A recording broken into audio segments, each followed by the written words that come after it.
तेजस्विनावधीतमस्तु मा विद्विषावहै।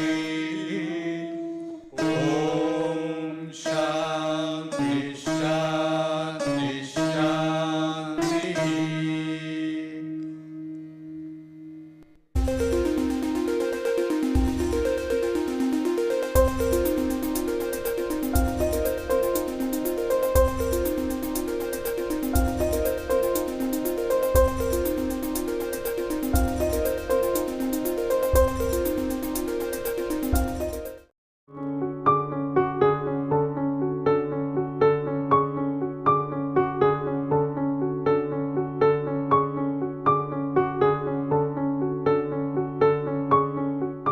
Okay, so let us go through these statements and you will chorus true or false as I read them out. The chemical potential of a thermodynamic system is an extensive quantity. This is true or false? It is false, it is an intensive quantity. We also know that it is the Gibbs energy per particle, so right away that tells you that it is an intensive quantity. So any definition of it will tell you that it is an intensive quantity. The slope of the liquid gas coexistence curve in the TP plane is always positive, and this is a true statement because the entropy of the gas is greater than that of the liquid and the specific volume is also greater, so according to Maxwell's relation the slope is positive always. The square of the mean of a random variable can never exceed the mean of its square. This is a true statement. It could be equal to its square, in which case what would you conclude?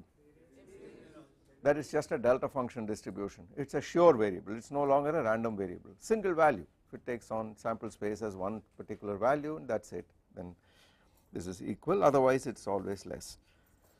Now the next one, many people had made small errors in it.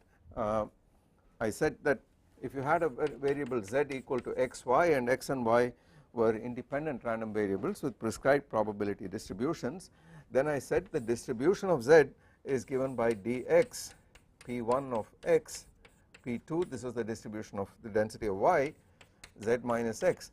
That is of course not true. This is the distribution of the random variable z equal to x plus y, that is it, so not xy certainly. Xy is a little more complicated because you have to write a delta function z equal to xy, and then if you integrate over x for example, then you have got to take the y out and you get a 1 over mod y, so it is quite a complicated thing. For the Maxwellian distribution of velocities in a classical ideal gas, the mean speed of a molecule is equal to the root mean square speed of a molecule. This you know from high school is not true. The two are different, the two are quite different.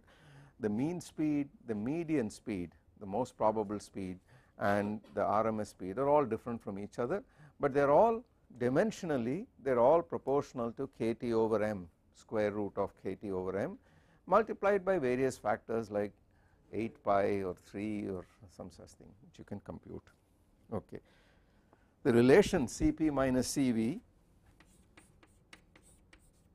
equal to T delta V over delta T at P delta P over delta T at V.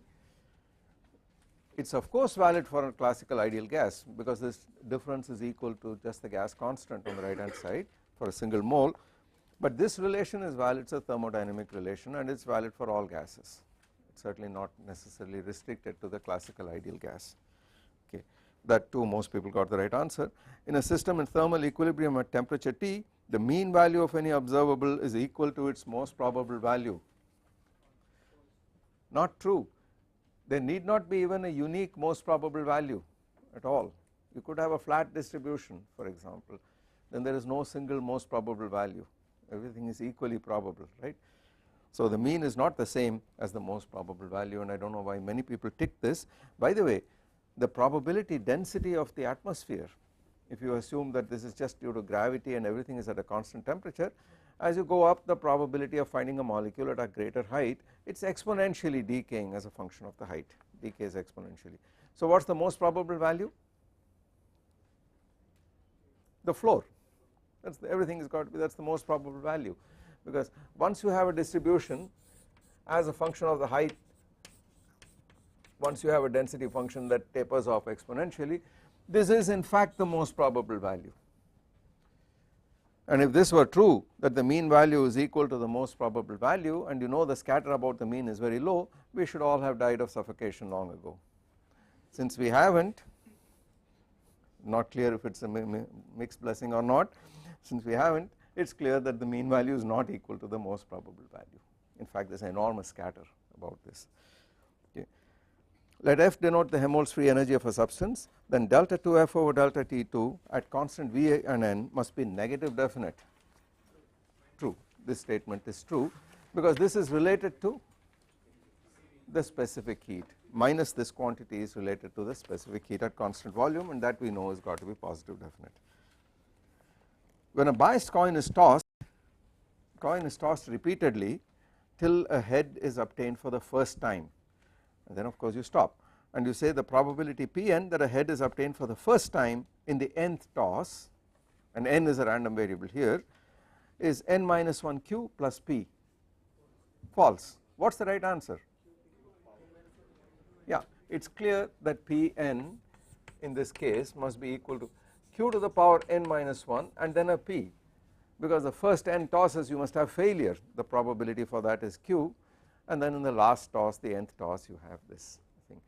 By the way, what is the mean number of tosses that you have to normalize this probability, you have to make sure this is normalized to 1. So certainly if it is not normalized to 1, then there is no guarantee that the event will occur at all.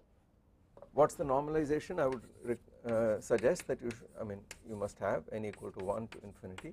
This must be equal to unity, because you must get, if this event is a sure event that you are going to get a head sooner or later, then either you get it in the first or the second or the third, somewhere along the line you have to get it, and therefore this must be normalized to unity. If you sum all the way up to infinity, it should be normalized to unity, otherwise it is not a proper random variable. This event is not even a certain event, but if it is normalized to unity, it certainly is. So what is this equal to?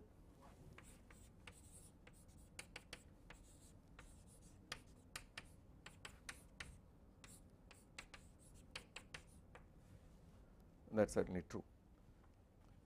So it is a definite event, it is going to happen. Note a very important point here.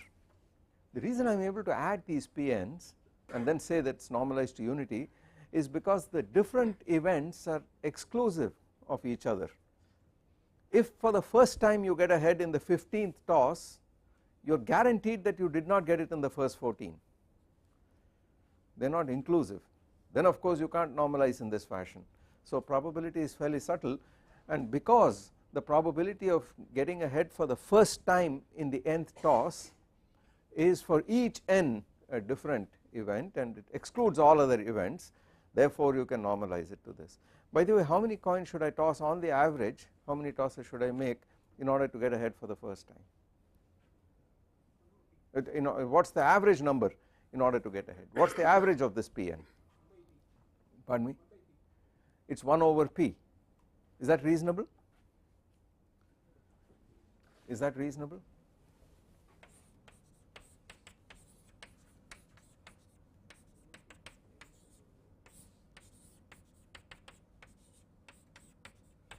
And this is equal to 1 over P.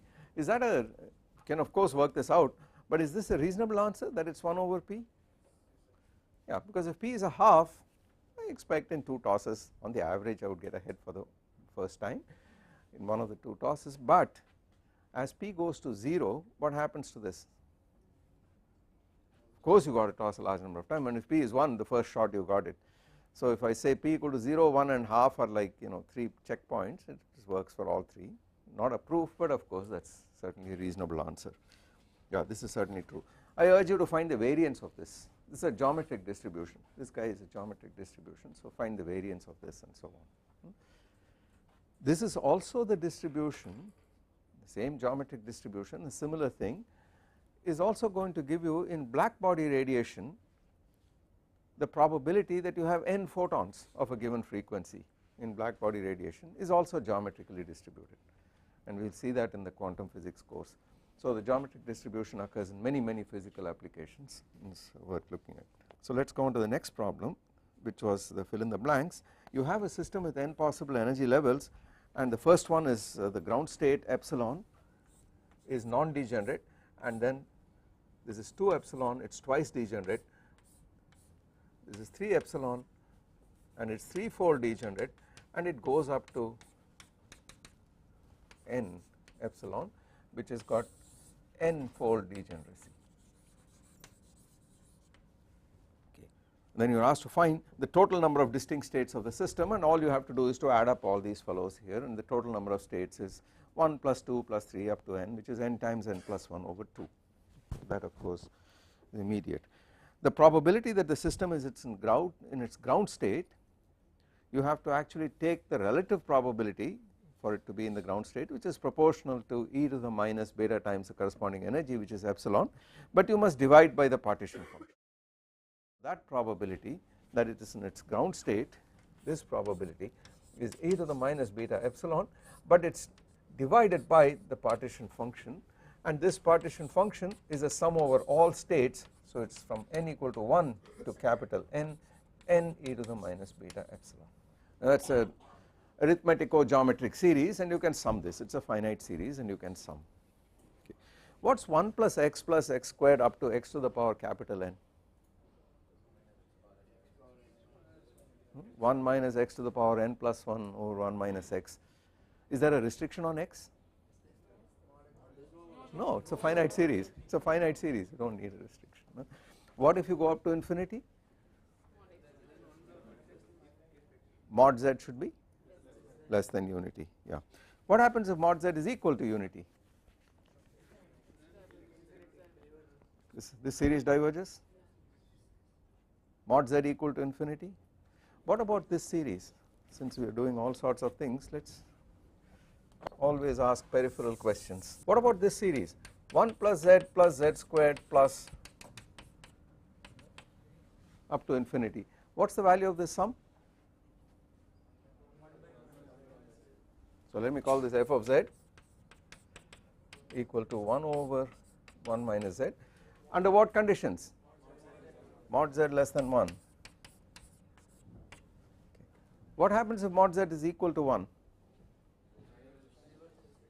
Well, it diverges only if you put z equal to 1.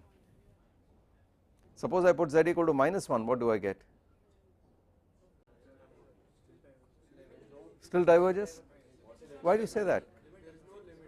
Yeah, it doesn't, so it does not diverge. I mean, it is 1 minus z plus z, 1 minus 1 plus 1 minus 1, it oscillates, it oscillates.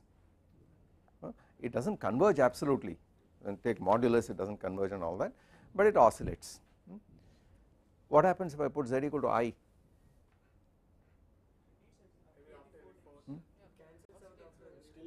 It still oscillates, but over several values, 4 values and so on. What is the only value for which it actually blows up?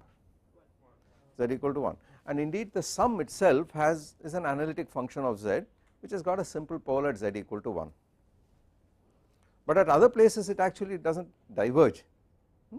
Outside, for mod z greater than 1, what happens? Series is infinite, it is formally divergent. On a circle of convergence, a power series can do strange things. It may actually converge in some point, it may oscillate, it may even absolutely converge at all points, and yet the function that it represents will have a singularity, at least one singularity on the circle of convergence, but the series itself may actually converge. In fact, look at this series. Let me give an extreme example.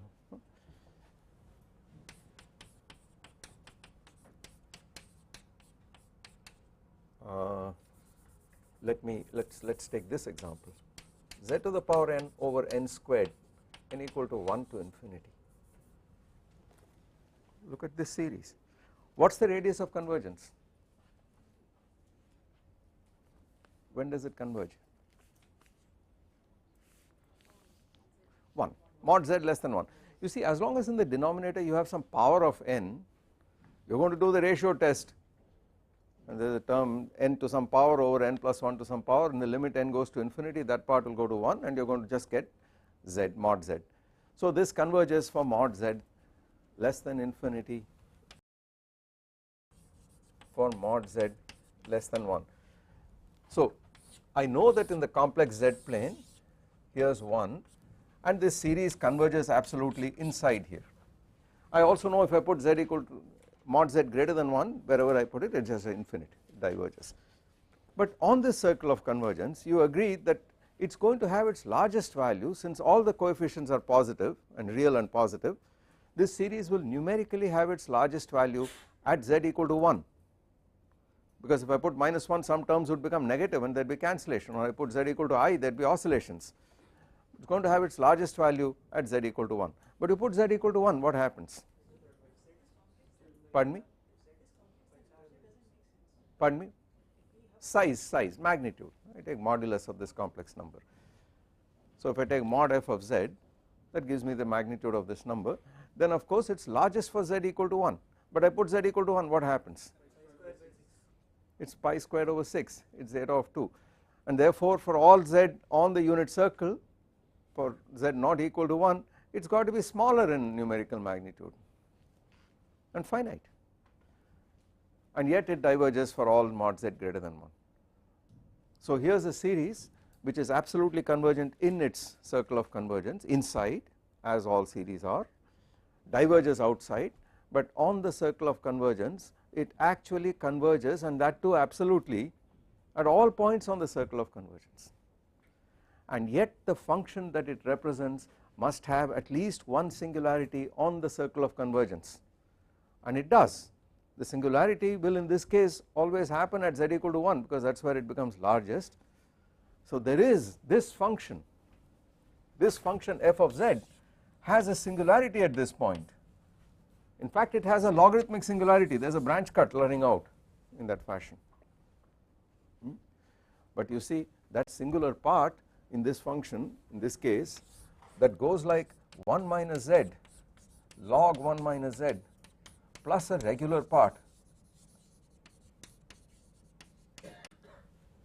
So there is very much a singularity, a branch cut, but if you put z going to 1, what happens to that singular part? What is the limit of 1 minus z log 1 minus z as z goes to 1? 0. The power is stronger than the log, x log x as x goes to 0 goes to 0. So this actually vanishes, but it does not stop the function from having a singularity. The singular part vanishes, like square root of z, it is singular at z equal to 0, but it vanishes at that point. All the values of different branches coincide at that point, just like 1 over square root of z blows up at z equal to 0, it has got a branch point, but the values coincide at the point at infinity, if you like. So in the same sense you can have strange behavior for power series. Take this series, come back here, take this series. Now I know that it has a pole at this point and it diverges outside, converges absolutely inside, but on this circle it oscillates, and it is not that this function is useless, because let us put z equal to -1, what do you get? This side gives me minus 1 minus 1 plus 1 minus 1 dot dot dot. So what are the partial sums? If I keep the first term it is 1, if I keep the second term it is 0, if I keep up to 3 terms it is 1 again. So how many different sums do you get? 2, and what is the arithmetic average? Half. What happens if you take the master function and put z equal to -1? You get a half. Look at z equal to I, let's put z equal to I. What are the partial sums? You end up with the first term is 1, the second, so you have 1 plus I, and you keep 3 terms, 1 plus I minus 1, so I, and you keep 4 terms, 0, and that is it. And since z to the power 4 now is once again 1, you are going to start all over again. What is the arithmetic average? 1 plus I, because 2 plus 2I divided by 4, so it is 1 plus I divided by 2, that is the arithmetic average. You put z equal to I, what do you get here? 1 plus I over 2. So it gives you the arithmetic average of all the possible partial sums, and this is called the Cesaro sum.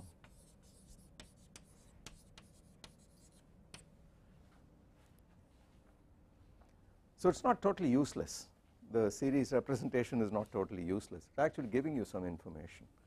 about the series. Okay, so power series can do strange things, and that is a subject by itself. Okay, the probability that it is in the ground state we found, the probability that it is, yeah. So the question is that the system has n possible energy levels. Yes. So but we don't know how many particles are there. Well, just a system. I don't care about particles. It's just a system. I never said it's a system of particles. It's just a system which has this many. No. Why should everything be a system of particles?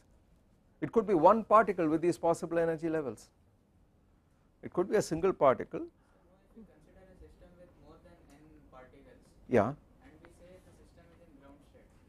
That means each of the particles must be having the lowest energy level. No. I am not even talking about a system of particles here. Then I have to start specifying for you what is the energy of each particle in order to tell you the micro state of the system, right. I am not even saying that. I am just saying a system has these possible energy levels. So the system could be one particle, or it could be one object which has these possible levels.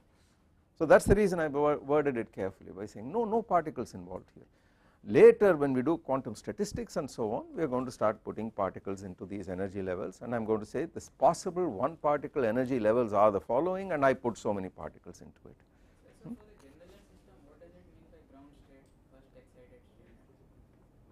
What does it physically mean? Well, let's take this class, that is a system. I don't tell you what this class is, right. The ground state is when everybody is sleeping. The first excited state is when one person is awake. Then the second excited state when two people are awake, and so on. So I can define a ground state. So what do you mean by ground state of a system? Means the lowest possible energy level of the system. That is it. So whenever I say ground state of a system, it means the lowest possible energy level. Yeah.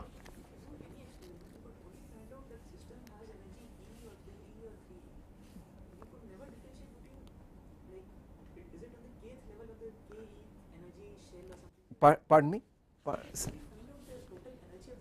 Yeah.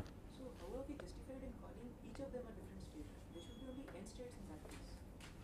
Because any experiment can only find the result. I am not even talking about which system it is. I am giving you information saying that this system is found to have these possible energy levels. Now the question you should ask is, why should I have discrete energy levels? All my experience with classical physics tells me that the energy levels of a possible system like a particle would be continuous, kinetic energy for example. The answer is in quantum mechanics, because our experience with quantum mechanics tells us that there are situations where a given system could be an atom or an electron or a single particle or an oscillator or whatever has discrete energy levels. The only possible values of the energy of the system are discrete, a set of discrete numbers, which may be finite in number, which may be infinite in number, it may be equally spaced, non-equally spaced. This particular thing is a toy model, a caricature if you like, where I have told you that the ground state, there is a single state of the system. The first excited state, there are two possible states but with same numerical value of the energy, and so on, and that is called degeneracy. Now when we do quantum mechanics, we will talk about where this degeneracy comes from, and in general it comes from some symmetry in the problem.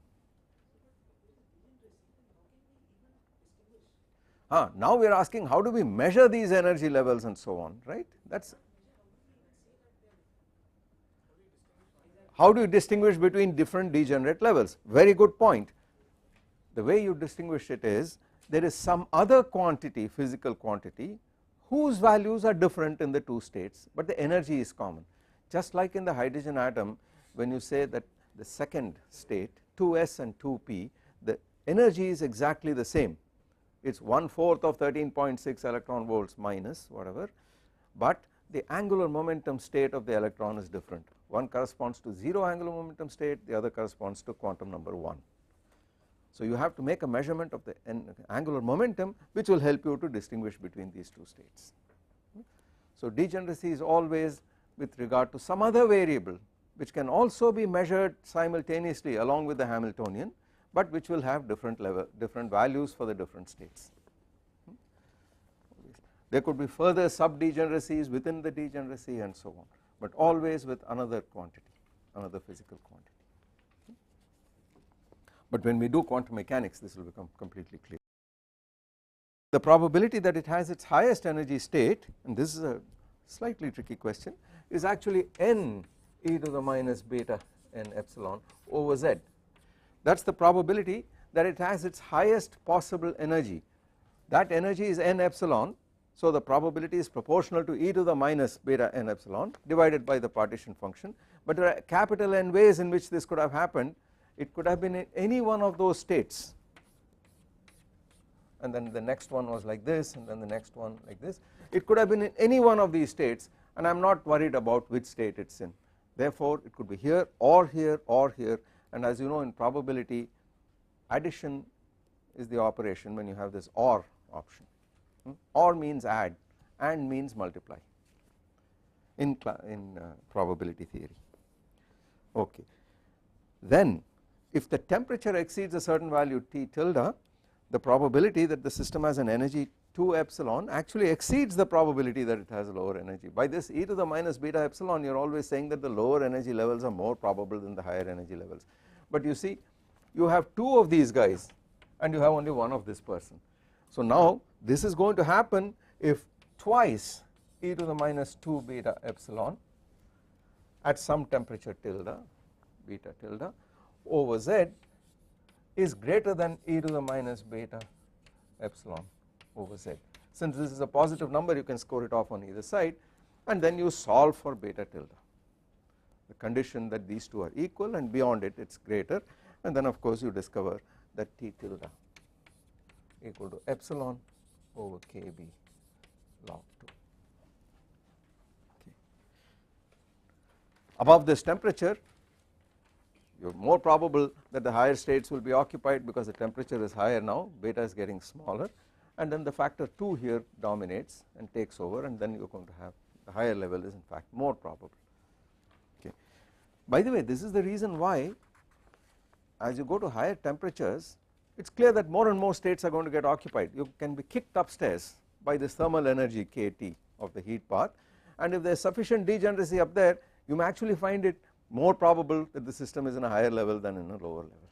That is the effect of temperature, and it is dramatically manifested in astrophysics, because we will do this when you look at the energy levels of the hydrogen atom. It will turn out that there is, under suitable conditions, a finite probability that in a cloud of hydrogen atoms some of them will be ionized. They will in fact be such a high energy level that they are not even in the bound state, they are completely ionized, and then they emit characteristic spectral lines, and this is the reason why all of astrophysics is possible. It is possible because of an ionization formula which tells you in an interstellar cloud, in a gas cloud up there in astrophysics, what is the probability that you have spontaneous ionization, and then of course the radiation that comes from it is what is measured, and it is called Saha's ionization formula. It is a very famous formula which Meghnad Saha discovered and wrote in a very early paper, very well known formula which we will talk about, and is in fact at the basis of astrophysics in some sense. So it is based on this very simple consideration here, that as you increase the temperature and you have sufficient degeneracy, it is possible to have higher excited levels. In the limit t goes to 0, the probability that the system has energy 2 epsilon is, you see, when you go to t equal to 0, t tending to 0, the probabilities, relative probabilities of all the excited states relative to the ground state will go to 0. Of course even the ground state, because now the ground state is e to the minus beta epsilon over z, and this z is e to the minus beta epsilon plus twice e to the minus 2 beta epsilon plus etc. up to n, and now you want to find out what happens as beta tends to plus infinity, which is t going to 0.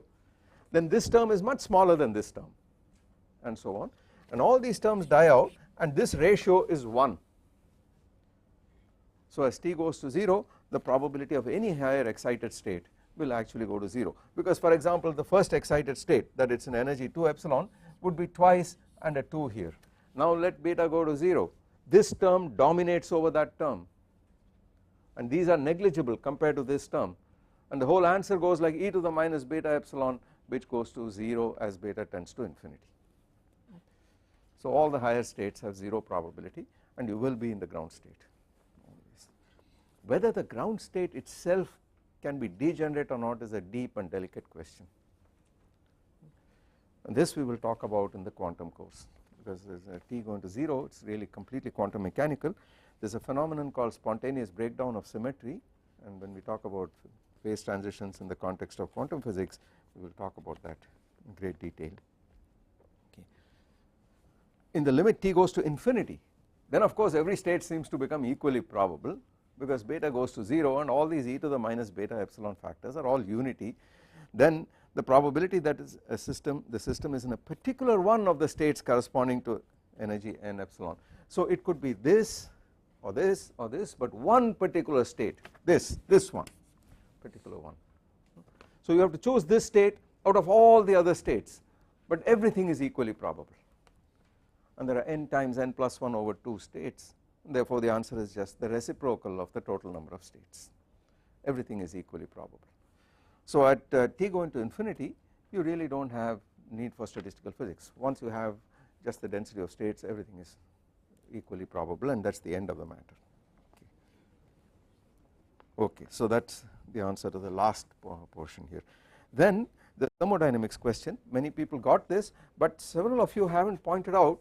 Of course once I give the answer I realize there is enormous talent at obtaining the correct answer by various techniques.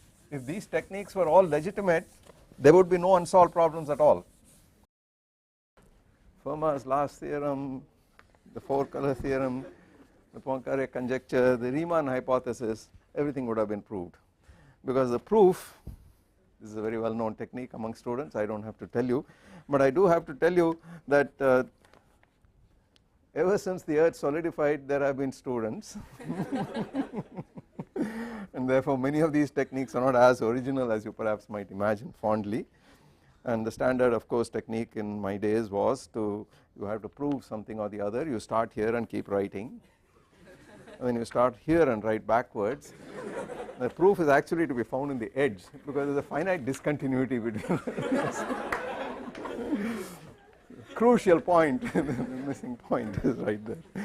So in this case I have penalized those of you who have not pointed out that at constant temperature you could write du, if it is a function of u and v, you could write this as delta v dv plus delta u over delta t at constant v dt, or similarly for s ds it is equivalent, ds over delta v at constant t dv plus delta s over delta t at constant v dt, and of course at constant temperature these guys go away, and therefore you are allowed to write this or this, but you are not allowed to do it otherwise. So you have to specifically say, since it is isothermal, otherwise it is not true. I agree that once you know the answer it is just the integral of 1 a over v squared, and therefore you know what it is, and that is very convenient, it comes out and so on, but this is not correct. Even less correct are statements like du over dv, I do not know what that means, because it is a function of at least 2 variables at constant n, so this does not even have meaning, this statement here. Well, one starts with that, then in the next step you tentatively write this, and then in the third step it becomes this, full fledged with t. Now you boldly assert this. There are those among you who perhaps because you have been too close to computers for too often have not gone quite the distance, and I did see a couple of delta u over dv's, right? I did see a couple of that. This is all being recorded by the way, so that future generations of students will know that we are aware of these techniques and they will not use these, they may use others, but they have to exercise their minds a little bit. So that is so the solution is straightforward. Solution is, well, you write it in many ways, du is t ds minus p dv, so we do not need any of this, and that is it. This is all you have to use. By the way, many of you have said that this is true for an isothermal process. Not necessarily true. This is true in general. Several others have said that by the first law of thermodynamics you get this, but I put it to you that you have also put in the second law of thermodynamics, because otherwise there is no way of writing this. The second law says that for a reversible process dq over t is a perfect differential ds, otherwise dq is greater than equal to tds or whatever. Therefore that inequality becomes an equality for reversible processes, and then it is this. So this has already incorporated the conservation of energy as well as the second law of thermodynamics. Statistics comes in here. This is statistics, entropy. Now if I regard this as a function of s of t and v, for example, this is delta s over delta t at constant v dt plus t delta s over delta v at constant t dv minus p dv, and you combine it with this guy, and at constant temperature this goes away. Otherwise what is this? What is this equal to otherwise? It is equal to Cv. This is Cv dt by definition. This is Cv dt. It sits there, but once you are at constant temperature it goes away. So if this goes away, then the matter is very straightforward. You just have this, and now of course I use this as delta p over delta t at constant v minus p dv, and this goes for the van der Waals gas. This goes to a over v squared.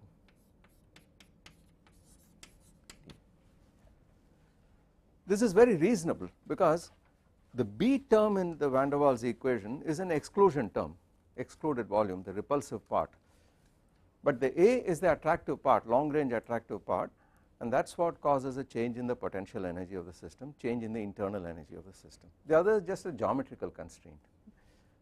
What would happen if I had P times V minus B equal to RT?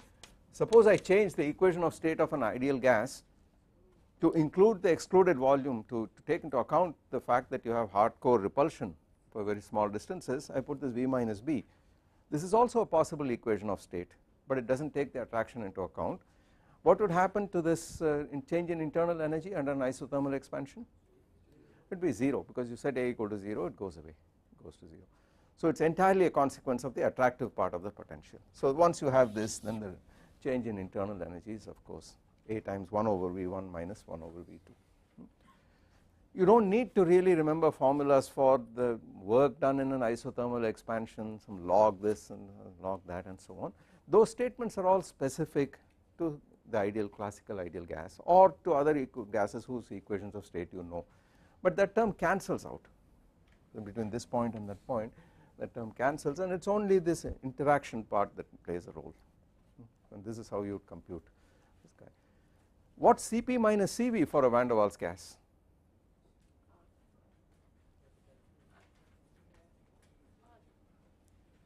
Is it R?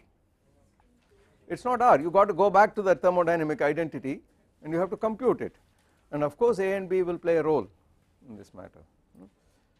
In general you do not know what Cp and Cv are as it is, but when you have statistical mechanics and you tell me something about the energy levels of the system, then you can compute what Cv is, you can compute what Cv is, because you can actually calculate Cp and Cv as second derivatives of the some free energies, and since you can calculate the free energy from the partition function, the job is done absolutely.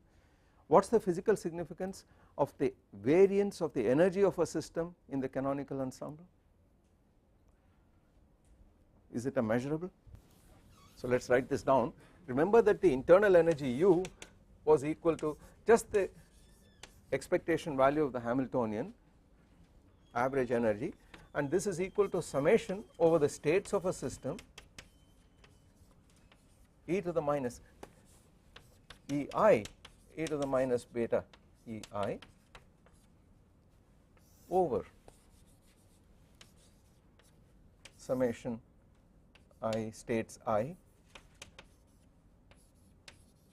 e to the minus beta ei, and this is minus delta over delta beta log z. This quantity is the partition function z. That is the internal energy, or if you like, better still, I write it as the average energy. Well, use the usual symbol. This is the expectation value of the average value of the energy of the system, the Hamiltonian of the system, say. the variance is actually h squared minus h squared, that is the variance in the energy, and this can be computed because to calculate this all I have to do is to put square here, ei squared, do the summation, and then this quantity here is related finally to du over d beta or delta u over delta beta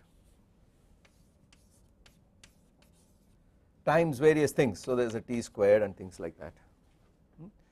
What is this quantity? So it is related to du over dt finally.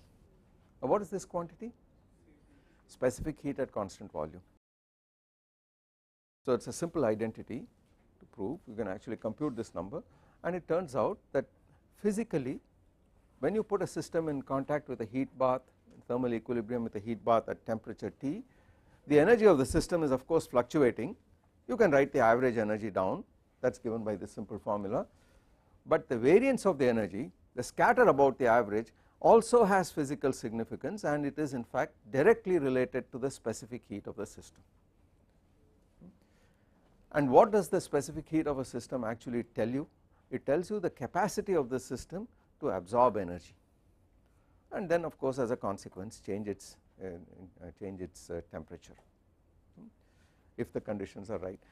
So if it turns out, and this we will see very often, if it turns out that at very low temperatures a system's energy levels are quantized, this will follow from quantum mechanics. It will turn out that there is a ground state of the system, the lowest energy level, and then if it turns out that there is a gap and then there are excited states of this kind, and as the quantum numbers increase it is possible that there is a continuum of energies possibly, but at very very low temperatures it would be only this state that dominates as you go to absolute zero. Now you can ask, what is the specific heat of the system going to do? Well, the specific heat measures the capacity of the system to absorb energy, and what you are doing is to put it in contact with a heat bath which supplies a certain amount of energy which is typically of order kT per degree of freedom of the heat bath's degree of freedom. If this energy is much smaller than this gap here and the energy levels are quantized, this system has to be either here or here and so on, it can't be anywhere in between, then it simply can't absorb this energy, which means that when you have a system with a gap in the spectrum of its energy at very low temperatures, you expect the specific heat to go to 0 as T tends to 0, you expect it to go to absolute 0 to 0 at absolute 0, and the question is how does it do it, like what power? So you could say, okay, the specific heat C as T goes to 0 goes to 0, but the question is how? Is this exponentially fast? Is it like e to the minus 1 over t, or is it like t or t squared or whatever? That is a very crucial and sensitive question. It tells you a great deal about the system itself, and we will see when we do quantum statistics that if you have a finite gap here, typically this thing will go like e to the minus 1 over t, typically extremely flat.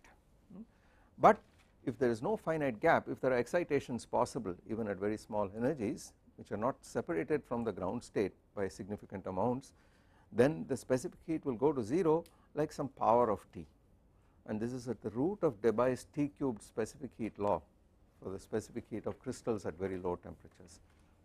It is also the specific heat of black body radiation, whereas you know by the Stefan Boltzmann law the energy, the internal energy is proportional to T to the power 4, U is proportional to T to the power 4 for black body radiation, therefore the specific heat is proportional to T cubed. Now tell me physically, although we have not talked about this at all, why should that happen for black body radiation? It looks like the energy spectrum is almost continuous, you already know the answer. Why is that? Why is it that for radiation the specific heat goes like T cubed, which means that there is no gap? That means that the energies can be continuous. Why is that physically? Why should that be the case?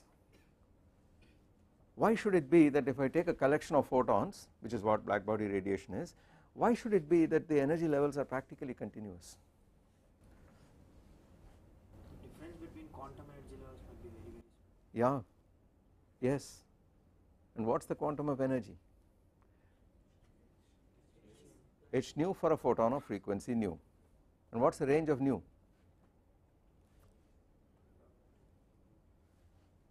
How small can nu be? Hmm? We haven't argued what atom it's emitted from such continuum. Black body radiation, which means all frequencies are present from 0 to infinity. So it is possible to add photons of arbitrarily small energy as nu goes to 0, and from the ground state upwards these fellows would add, and then you do not have significant change in energy. Therefore, no matter how small the energy gap is, you can always, any kT can be apportioned into any number of photons of arbitrarily small energy. So for such a system I would expect this behavior. How come it is happening for crystals? Now I am jumping the gun a lot. How come it is happening for crystals? Where would this come from? I have atoms in a rigid lattice and they are vibrating. How come the energy can now I am saying that the specific heat goes like T cubed at low temperatures. How come that is happening?